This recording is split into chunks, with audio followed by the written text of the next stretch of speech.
All right, welcome. We're doing Divorce Your Remarriage podcast. Once again, I'm Chris Iverson, author of this book, Divorce Your Remarriage, upon which this whole podcast is premised. You can get that at Amazon.com. I have a link to it in the description below. We're going to look at Jeremiah chapter 3 today. This is a passage that comes up in this whole discussion about divorce and remarriage, and I'm going to go through it like I normally do. But before I do, I'm going to go through it kind of in a logical way, kind of the way I do. And I just felt like I have to mention something up front before I do all of that, before we get into the technical stuff here, because Jeremiah is just a very emotional prophet. You just can't help but feel the emotion just come through the pages. And so it kind of reminds me, of some songs. So I grew up in the 90s. So, like, for example, there's a song by Offspring. It's called The Kids Aren't All Right. And in there, what you've got is kids, they grow up in this neighborhood, they're on the street in this neighborhood, and they're having a good time, and the future looks so bright. And then their lives turn into a total train wreck. People are dead, lives are totally messed up. It started off with so much brightness and hope, and then it was just total desolation. And in the chorus, it says, "Fragile lives, shattered dreams." It's a very powerful song. And then the other song that came to mind actually was it's an old song. It was done by Lead Belly, and then Nirvana did a cover of it famously on MTV.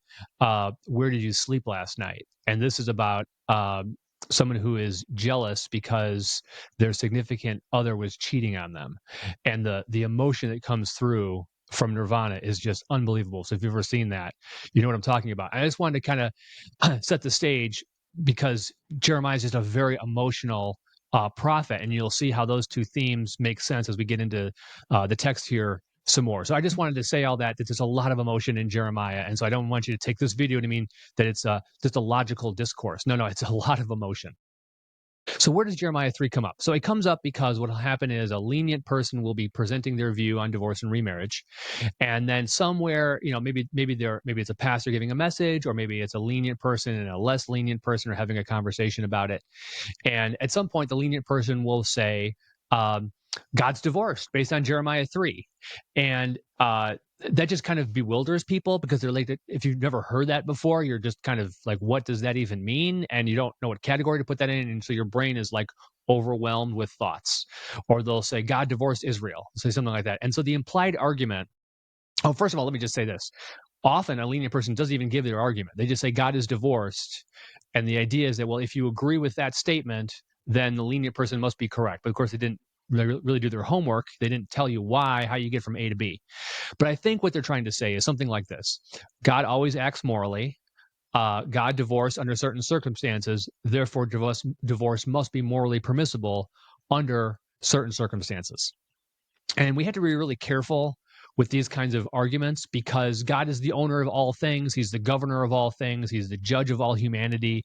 And so his conduct is morally permissible in some cases because of those roles and functions and who he is compared to who we are. So you can't always say, well, God did this, it must be okay for us to do that. That always a one-to-one kind of a relationship. And so I'll explain here, since God is the one to whom we're all to be converted, there ends up being some who are truly converted to God and others who are merely affiliated with God, and the people quote God divorced were not the ones who were truly converted. So the analogy to marriage is not 100% analogous. So I'll get into that here in a little bit, and we can't take an analogy beyond its intended limit. The other thing I want to mention here is while Jeremiah 3 is a passage that lenient people go to, it's also a passage that somebody who has a more strict view can go to. God said through Jeremiah that Israel, who is divorced and remarried, should leave her remarried spouse and come back to God, which is my view. Divorce your remarriage. Someone's in an impermissible, adulterous remarriage. They should leave that adultery and go back to their first spouse. And that's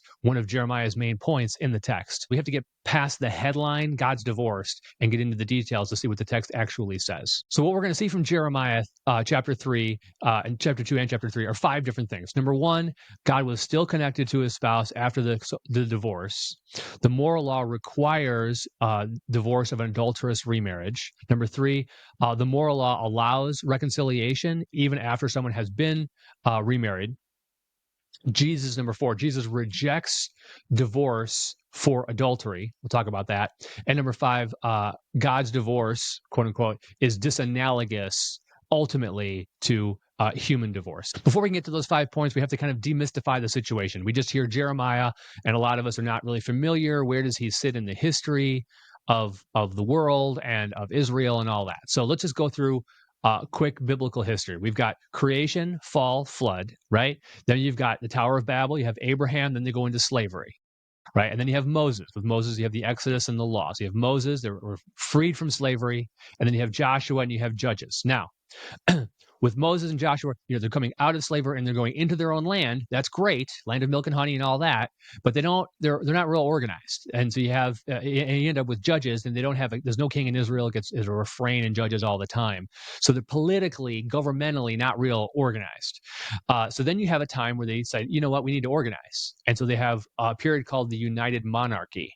And so then you had Saul as king, and then you had David, and then Solomon. And you always had like these difficulties with this transfer of power from one to the next. But so you had Saul, David, Solomon. Okay, so it's a united monarchy. Then you get into the divided monarchy, and this is where Jeremiah is going to pick up. So what happens is you have the divided monarchy, and you have a northern political entity and a southern political entity. So a northern kingdom and a southern kingdom. The northern kingdom is called Israel. The southern kingdom is called Judah. Israel, the northern kingdom. So this is important because when people hear Israel, they think all of God's people. But that's not what's going on here. Israel is a political unit, a political entity that it contains some of the Jewish people. Not all, some of the Jewish people in this context. Usually Israel means everybody, but in this case it does not. Israel falls to Assyria in the year 722 BC, thereabouts. In 587, Israel, that northern part, and Judah fall to Babylon in 587. So between the time that Israel falls and Judah falls, during that period of time, it's 135 years where you only have Judah. All you have is Judah. So you had Israel and Judah, now you only have Judah. That's for 135 years. This is the period into which Jeremiah is born. Jeremiah is born around 626 BC. So he's 96 years into like the Judah only period. We'll call it the Judah only period. So he's got about 40 years until Babylon's coming. Babylon is coming. Okay, we got about 40 years there. So now chapter 2 and 3 that we're going to talk about here, they were written around 605 BC. So 20 years, around about a little under 20 years before Babylon is coming. It's a desperate situation. That's the point. And then once Babylon hits, then you're going to have one empire after another empire after another empire. And then when you get to the New Testament, now you have the Roman Empire. But it's just one empire after another. Jeremiah chapters 2 through 6 is a sermon. It's a couple sermons about God's lament about their sin, his appeal to them for repentance, and a threat of judgment. Okay, and so included in all of that is an analogy to marriage, and that's where we come in because we want to know what does God have to say about marriage, divorce, and remarriage, and we want to see what he says about that by analogy with regards to Israel and Judah. Jeremiah chapter 2, it starts with a beautiful picture. Thus says the Lord, I remember the devotion of your youth, your love as a bride, how you followed me into the wilderness in a land not sown. Israel was holy to the Lord, the first fruits of his harvest. This is a bride and a groom. Everything is beautiful, shining forward. They're going to live happily ever after. Everything looks amazing. And Jeremiah paints a sweet picture. And immediately after that, he gives you the bitterness of what it has turned into. So the sweetness is looked at in comparison to the bitterness, and it's a dream that is shattered. That's the idea here. And a dream that's shattered is like a death. It's like this grief, and you can feel Jeremiah's pain through his writing. Then we have Jeremiah says that they switched gods. So Jeremiah 2, 10, 11, for cross to the coast of Cyprus and see, or ascend to Kedar and examine with care. See if there has ever been such a thing. Has a nation changed its gods, even though they are no gods? But my people have changed their glory for that which does not profit. They replaced God with somebody else. Jeremiah compares it to sexual sin. Jeremiah 2:20, for long ago I broke your yoke, I burst your bonds, but you said, I will not serve. Yes, on every high hill and under every green tree, you bowed down like a whore. So under every green tree and every high hill, that's representation of the places they would go to commit idolatry. So there's this analogy. You see it in Hosea earlier. Hosea was an earlier prophet. But you see this analogy between idolatry and adultery. And Jeremiah picks up on it here with very, very strong language. Now, we're going to fast forward to Jeremiah chapter 3 and verse 1. Jeremiah references Deuteronomy 24. We've mentioned Deuteronomy 24 before. It's a central text when discussing what the Bible says about divorce and remarriage. So, Jeremiah 3:1. If a man divorces his wife and she goes from him and becomes another man's wife, will he return to her? Would not the land be greatly polluted? You have played the whore with many lovers, and would you return to me? Declares the Lord. So it's a series of questions. And the obvious answer is you can't come back. Let's talk about this. We know it's Deuteronomy 24. Everybody agrees because he talks about divorce. He talks about a scenario of returning after a second marriage. That's very Deuteronomy 24. And he has this phrase about how the land will be greatly polluted. Then God tells Jeremiah that the northern kingdom committed idolatry. The northern kingdom, Israel. Jeremiah 3:6. The Lord said to me in the days of King Josiah, have you seen what she did, that faithless one Israel, how she went up under every high hill and under every green tree and there played the whore? We've heard that already, right? So he says it there in Jeremiah 3:6. And the location of this is important. Jeremiah 3:6. So then in the next verse, God tells Jeremiah he wanted the northern kingdom to return to him. And I thought after she has done all this, she will return to me. But she did not return. And her treacherous sister, Judah, saw it. Whoa, treacherous sister, who is this? This is the southern kingdom. Now, treacherous sister, Judah, saw what happened with Israel. Okay. Now, the next verses, God divorced the northern kingdom, but the southern kingdom also committed idolatry despite that divorce. Jeremiah 3, starting in verse 8. She saw, that's Judah, saw that for all the adulteries of that faithless one Israel, I had sent her away with a decree of divorce. Yet her treacherous sister Judah did not fear, but she too went and played the whore. Because she took her whoredom lightly, she polluted the land, committing adultery with stone and tree. Yet for all this, her treacherous sister Judah did not return to me with her whole heart, but in pretense, declares the Lord. And the Lord said to me, faithless Israel has shown herself more righteous than treacherous Judah. Okay, now, after this, God calls his remarried wife back, the northern kingdom.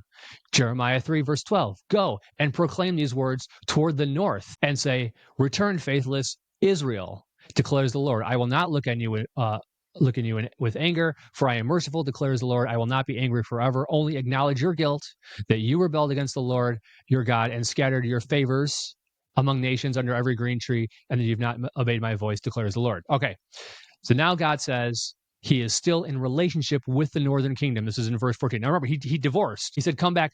Israel didn't come back. And now he says, we're still in relationship. Here's how he says it. Verse 14, return, O faithless children, declares the Lord, for I am your master. I will take you, one from a city, two from a family, and I will bring you to Zion. So there's that promise that they'll come back. So to summarize, God was married to two sisters. It was one bride who split into two. They went through mitosis. So we're already talking about a little science fiction here. Jeremiah uses Deuteronomy 24 to aid his prophetic analogy. The northern and southern kingdom, they both committed idolatry, which by analogy is adultery.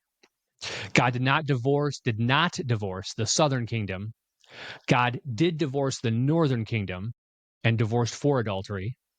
God calls the northern kingdom to leave her remarriage to other gods, and God offers to remarry the northern kingdom if she leaves her remarriage. Okay, so we want to kind of go through these 5 points that I get from this passage. Okay, so the first one is God is still connected to his spouse after the divorce. So the divorce is in verse 8. I had sent her away with a decree of divorce. It's in black and white. It says right there, God divorced. Then verse 12, he says, return, faithless Israel, declares the Lord. And it continues in verse 14, return, O faithless children, declares the Lord, for I am your master. So verse 8, divorce. Verse 12 and 14, please come back. Okay, so this precisely matches up with what Paul says, a wife is bound to her husband as long as he lives. Divorce does not end a marriage. God was still connected to his spouse after the divorce. All right, the moral law requires divorce of an adulterous marriage. Let me explain this. So if somebody divorces for any reason, and then they remarry, that remarriage is continual adultery. It's adultery against the first spouse. Why is it adultery against the first spouse? Because the divorce doesn't divorce. The divorce does not unspouse your spouse. It's not possible. Once two people are married, God joins them. We get that from Matthew 19:6. So they are married. And just because you go to the government and you get some paperwork that says you're divorced, God did not divorce them. They're still married. So then if somebody remarries, that's just a legal fiction. They're not actually remarried. They're just married to the first spouse. And that remarriage it's a fake marriage. All they're doing is they're cheating on their first spouse. It's the equivalent of if there's a husband and wife and they're married and the husband like gets a girlfriend on the side and moves in with his girlfriend and he claims to be married. He's not married to the girlfriend. He's married to his real wife. He's just cheating on his real wife with the girlfriend. A divorce and remarriage is like that. Okay. So my view is that the moral law of God requires divorce of the adulterous marriage. Just like the man needs to leave his girlfriend and go back to his real wife, so a remarried person needs to leave their spouse, their second spouse, which is a fake spouse, and either be single or reconciled to their first spouse. So I'm saying that Jeremiah 3, from this passage, Jeremiah 2 and 3, from this we see this principle here. So here's how we see this. So after the divorce, the first thing to mention here is after the divorce, Israel remarried. Okay, so we see this from a bunch of passages that show that Israel replaced God with somebody else. Replacement. So that'd be a remarriage, in my opinion. Let me read this to you. Jeremiah 2, 10 and 11. Has a nation changed its gods? We have that, and it says that they changed gods. Jeremiah 2:13. For my people have committed two evils. They have forsaken me, the fountain of living waters, and hewed out cisterns for themselves, broken cisterns that can hold no water. So they replaced God. God was the source of their water, and now they've replaced it with another source. That's a divorce and remarriage. That's the idea there. Jeremiah 2:17 and 18. Have you not brought this upon yourself by forsaking the Lord? So it's forsaking when he led you in the way. And now what do you gain by going to Egypt to drink the waters of the Nile? Or what do you gain by going to Assyria to drink the waters of the Euphrates? So again, divorce and remarriage there. Now, to this idea that Israel divorced and remarried, somebody might object that Israel left God and committed idolatry, but did not marry other gods. They might say that Israel just went to Tinder and was promiscuous. They might say, okay. Now, I don't think the verse is going to leave that impression, but if there's any doubt about that, we can look at Jeremiah chapter 3 and verse 1, where it says, if a man divorces his wife and she goes from him and becomes another man's wife, will he return to her? Would not the land be greatly polluted? You have played the whore with many lovers, and would you return to me? Declares the Lord. So the first part, Jeremiah asks a question based on Deuteronomy 24 about a woman who remarries. Then he says Israel played the whore with many lovers, and that's analogous to a woman who remarries. So Jeremiah here is leaving his audience in suspense because they need to be able to appreciate the position he is in. The whole point of this is Jeremiah is trying to get them to feel with human emotion as best he can the predicament that they are in. He's trying to kind of hang them over the pit, if you will, and say that you are in eternal danger, and it seems kind of hopeless because of what you have done. And he wants to leave them there in suspense. That only works if what they have done is analogous to what Deuteronomy 24 prohibits. What Deuteronomy 24 prohibits is it says if a husband and wife are married and the husband divorces the wife and she remarries somebody else and that marriage ends, she can't go back to her first husband. That's what it says in Deuteronomy chapter 24, verses 1 through 4. So the idea there is a woman who has gone through two marriages, which has been through two marriages, and now she wants to go back to the first husband, can't do it. Can't do it. And so what Jeremiah is trying to say is that's your position. You've been in two marriages, first to God and then these idols. Marriage 1, marriage 2. Now you want to go back to God? How are you going to do that? Look at Deuteronomy 24. You can't go back. You can't go back. It's eternally hopeless. That's the feeling he's trying to get them to feel, that they have gone too far. That only works if their situation is analogous to somebody who has divorced and remarried. So that's what Jeremiah is saying there. All right, then God calls his remarried ex-wife, Israel, his remarried ex-wife, to return to him. In verse 12, he says, return faithless Israel. That's after the divorce and after Israel's remarriage. Return faithless Israel. And so this matches up with the obvious implication of Jesus and Paul when they call remarriage as adultery. The idea is that the adultery must be stopped, which requires divorcing the remarriage, which is like the name of my book and my podcast. That's the whole concept there. So God, through Jeremiah, also calls on Israel to divorce her remarriage. And the message is the same. If a marriage is adultery, it must be divorced. All right, the next thing we learn from this is that the moral law allows reconciliation after someone has been remarried. So verse 12 says, return faithless Israel, as we just talked about. And Deuteronomy 24 has that prohibition on returning back to the first spouse. So today, what we know is that people are free to return to their first spouse after the end of their second marriage, since we are not under the governmental law of Deuteronomy 24. And this is really important. Deuteronomy 24 was a government civil regulation designed to restrain the excesses of the people. It was not a perfect reflection of the moral law. Jesus explains this in Matthew chapter 19 in verses 6 and 7 when he said that Moses allowed you to divorce your wives for your hardness of heart. But from the beginning, it was not so. And Jesus looks to the beginning to get the moral law, not a regulation designed to restrain their excesses.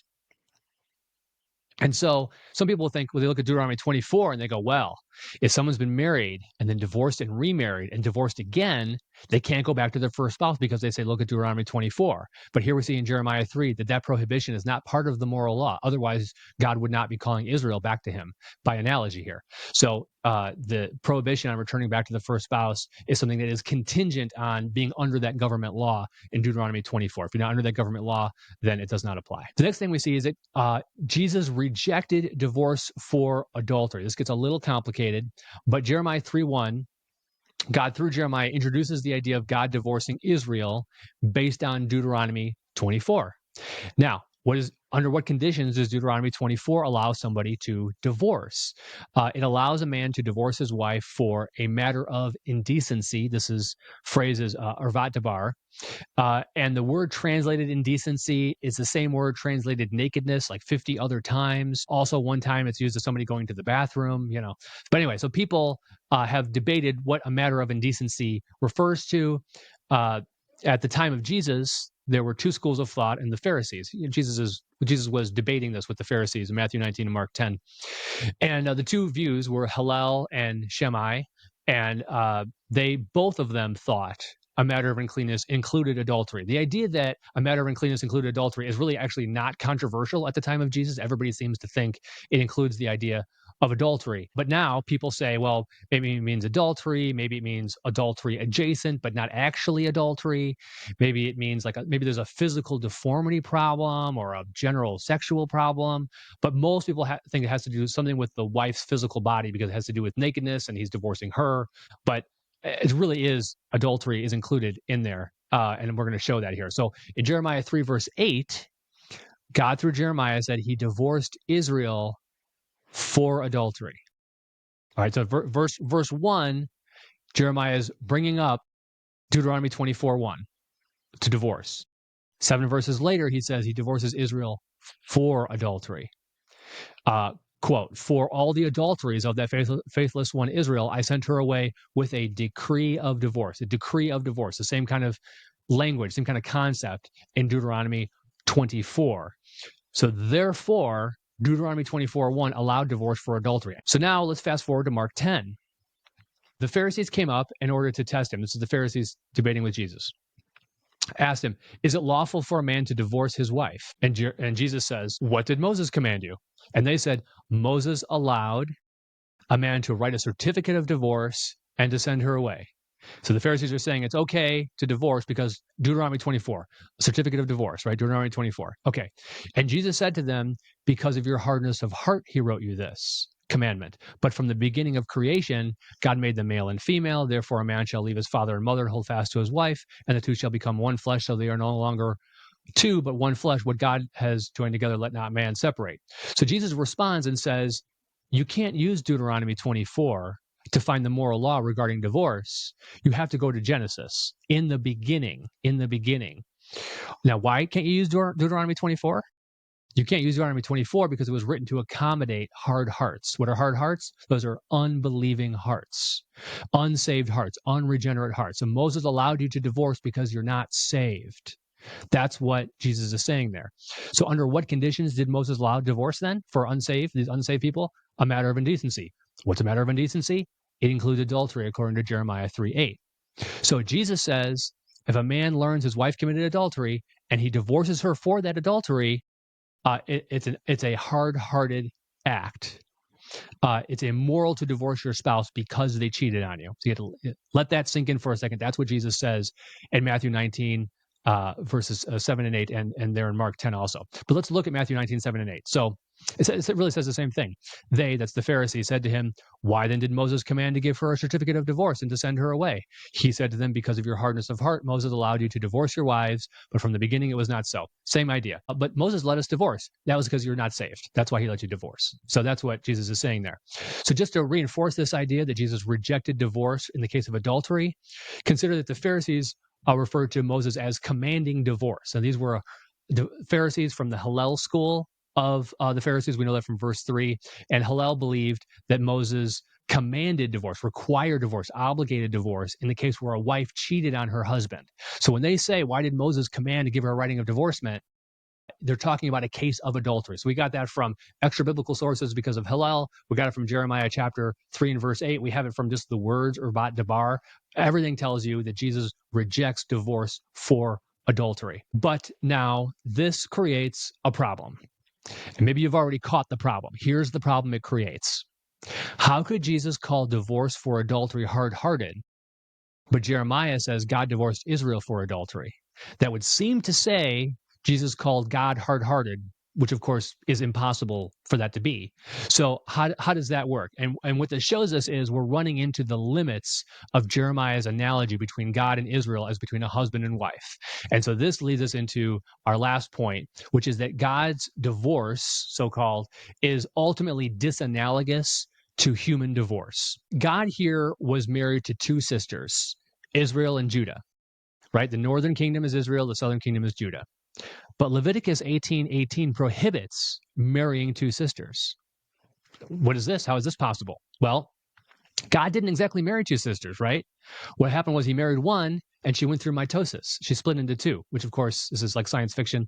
So it's already disanalogous to human marriage. The marriage analogy is between God and political units that have a shared history and genealogy. The identity of the wives here are identified by their boundaries as a people group, either the northern kingdom and the southern kingdom. Now compare that to the analogy for marriage in Ephesians chapter 5.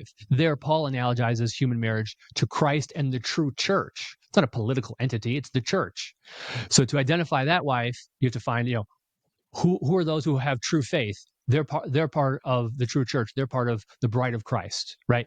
So by nature, Christ's relationship to the true church, a divorce is never going to happen there because these are the ones who have true faith. Okay. So Jeremiah 3 imagines the kingdoms as wives based on their affiliation with God. Ephesians 5 imagines the bride of Christ as a wife based on her conversion to God. So here's the question. Is a human-to-human marriage, a husband and wife, when they actually get married, is that more analogous to an affiliation with God or a conversion to God? Right? Because God divorced the affiliated wife for her adultery, but God won't divorce his converted wife. And so the conversion analogy is the closer analogy. So consider the Mosaic government law in Deuteronomy 24 was a law to accommodate those who are affiliated. Jesus' moral law is for those who are converted. And on this point, let me just make some distinctions between affiliated and converted. So you have people, we normally think of people in one of two groups. They're saved or they're not saved. But the people who are not saved, you can actually divide that into two groups. You have people who are not affiliated with the things of God and people who are affiliated. People who are affiliated are maybe kids who are going to church who have never really made the faith their own, but they're around. They know a lot of stuff. Maybe they look like clean kids and all that kind of stuff, but they haven't really made the faith their own yet. They would be affiliated because they haven't been converted yet. Or you have people who think they're saved, but they're not saved. They're just around the church. They don't really know a lot. They just kind of go. Or maybe you have people who are Creasters. They go Christmas and Easter. The faith is not really a living thing inside of them. They would be more like in the affiliated kind of stage there on the unsaved side. And so what we're talking about here is affiliated versus converted. Converted are the ones who are saved, and that's the bride of Christ, the converted concept there. But this analogy to marriage is a totally different kind of analogy. This is to people who are affiliated. These are people who are not really with God as it is, hence all the idolatry that's going on here. So ultimately, human marriage is not a picture of Christ and the affiliated. It's a picture of Christ and the converted. And so when God joins two people together, like it says in Matthew 19:6, they're not affiliated. right? They're one in a way that's analogous to the Christian being joined to Christ in conversion. That's why Paul teaches that in Ephesians 5. That's more like real marriage. So it's not hard-hearted for God to divorce those who are affiliated because it's not a real marriage anyway with God in the sense of Ephesians 5. So it's an analogy, and every analogy has limits, of course, and this analogy has limits, and this is the limit we run up to when it says that God divorced them for adultery. So the other limit in Jeremiah's analogy is that it imagines the wife being two people, right? But Ephesians 5 imagines the wife being one person. So if you really wanted to force Jeremiah's analogy beyond its limits, you would have to say that God didn't divorce his one wife. You have to say he divorced part of his wife, which is not a thing that you can do. So then you have to say, well, God didn't really divorce his wife, right? Because he only divorced part of his wife, which is kind of a sci-fi impossible kind of thing. And lastly, if somebody really want to be literal here, Jeremiah 3 tells us, if you find yourself in a marriage through no fault of your own, married to two people at the same time, you are permitted to divorce the second one. That's all you really got from this. So if you want to be super literal about Jeremiah 3 and get real technical about it, but I don't think that's really the right way to do it. I think the right way to look at it is they were affiliated, and so there's limits on that analogy, and those limits don't apply to like Ephesians 5, marriage to the converted, for example. So now before we go, I just want to mention Romans chapter 7. So there, Paul analogizes, we have another marriage analogy. There, Paul analogizes marriage, our relationship to the law. So a second marriage before the death of the first spouse makes the remarried person an adulterer. Now, I say this because lenient people like to go to Jeremiah chapter 3. They think this text helps them. Let's go to Jeremiah chapter 3. But then if you're a more strict person, you go, okay, well, let's also go to Romans 7. And they go, no, we don't want to do that. That's an analogy. We don't want to talk about that. And that way it kind of stacks the deck. And I would just say with our hermeneutic, if we're going to use Jeremiah 3, we should also use Romans chapter 7. If you could say, let's not use either one of them because they're analogies, and I'm not sure we're going to get a real precise understanding. If you want to say that, you could say that. But you can't say, let's use Jeremiah 3, it helps me, and let's not use Romans chapter 7. And some people do that, and I think that's not really a consistent hermeneutic. So the bottom line question, is God divorced? I would answer no. God did not abandon his people. God removed the unsaved, and God called the unsaved to divorce their idolatrous remarriage and come back to him, not as affiliated people, but as converted people. So we've got a lot of great content coming up. Like, subscribe, comment to make sure you have access to all that, and we will see you next time.